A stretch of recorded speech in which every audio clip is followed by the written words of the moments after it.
नाही, हा गिरे तो बी टांग उपर अशा पद्धतीचा प्रकार आहे. म्हणजे आपण हरायचं आणि परत आपण जिंकलो म्हणून सांगायचं, हे कुठच्या नीतीत बसतं?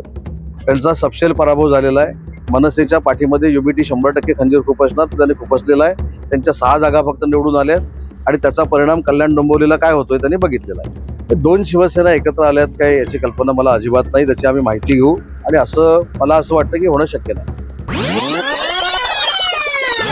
तुम्ही अनेक वेळा मी सांगितलं आहे की त्यांचे प्रश्न सोडून आता आम्हाला प्रश्न विचारत जा, कारण त्यांच्या प्रश्नामध्ये त्यांच्या उत्तरामध्ये काही तथ्य नसतं. हे महाराष्ट्रानं दाखवून दिलंय, मुंबईनं पण दाखवून दिलंय.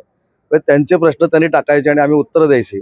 तर तेवढा काही वेळ आम्हाला शिल्लक राहिलेला नाही. आम्ही विधायक गोष्टीवर बोलू, विकास कामावर बोलू, त्यांना तसंच बोलत राहू दे आणि अजून 25 वर्ष तसंच बोलत राहू दे विरोधक म्हणून. आम्हाला काही अडचण नाही. हा गिरे तो बी टांग उपर अशा पद्धतीचा प्रकार आहे. म्हणजे आपण हरायचं आणि परत आपण जिंकलो म्हणून सांगायचं, हे कुठच्या नीतीत बसतं?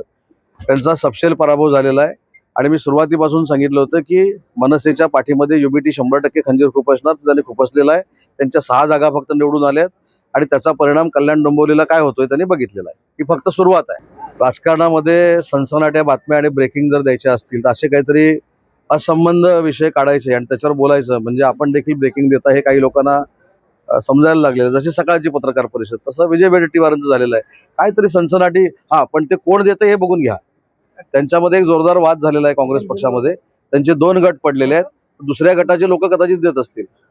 2 शिवसेना एकत्र आल्यात काय याची कल्पना मला अजिबात नाही. त्याची आम्ही माहिती घेऊ आणि मला असं वाटतं की होणं शक्य नाही. रत्नागिरीसाठी ऑलरेडी मागच्या MOU मध्ये 30,000 आणि 10,000 असे 40,000 कोटीचे MOU आम्ही केले. त्याचं काम देखील सुरू झालेलं आहे. कोकणासाठी 3,96,000 कोटीची तरतूद आम्ही डावसवरनं इथं आणली. आता ती कुठच्या जिल्ह्यामध्ये करायची हे मुख्यमंत्री आणि दोन्ही उपमुख्यमंत्री ठरवतील. तर राष्ट्रवादी काँग्रेस पार्टी एकामेकामध्ये विलीन करणं हा विषय माननीय शरदचंद्रजी पवार साहेब आणि अजितदादांचा आहे.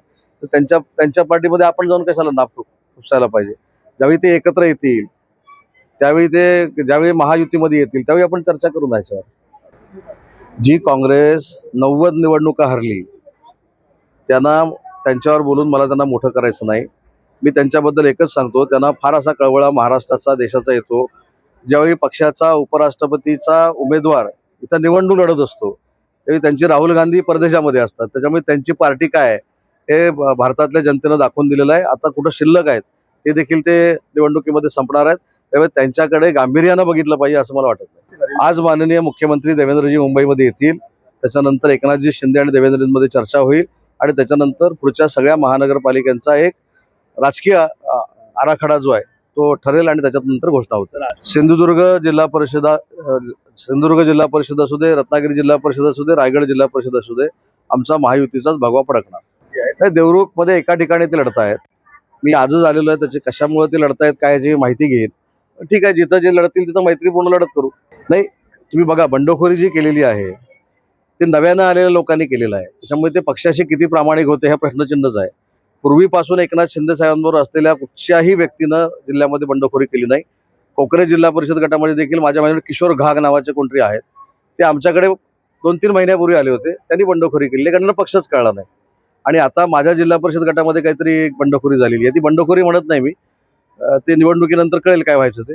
पण हे देखील काही दिवसापूर्वी पक्षामध्ये आले आणि त्यांना पक्षच न कळल्यामुळे त्या बंडखोऱ्या झालेल्या आहेत.